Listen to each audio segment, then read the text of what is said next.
Bonsoir à tous. Examinons ce soir les différentes dimensions de l'homme dont peut se servir la personnalité. On constate par l'observation que la dimension physique peut se diviser en trois fonctions. Le centre instinctif, qui régule le fonctionnement complexe du corps, les cinq sens et les réflexes. Ici, pas d'apprentissage, tout est inné ou se développe naturellement après la naissance. Le centre moteur, qui gère l'ensemble des mouvements du corps, y compris ceux liés à la respiration ou à la parole. Il se développe par l'apprentissage et possède sa propre intelligence, ce qui explique qu'il soit possible de parler de façon totalement mécanique, par exemple en récitant un texte sans le comprendre ou en bavardant sans réfléchir.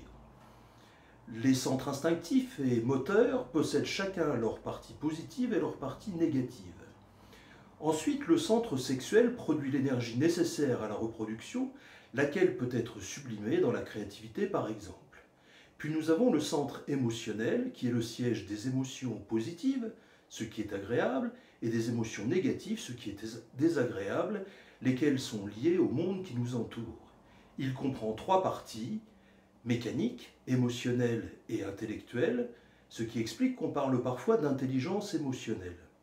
Enfin, nous avons le centre intellectuel qui est le siège de l'activité pensante, les idées, les représentations, les raisonnements et la logique.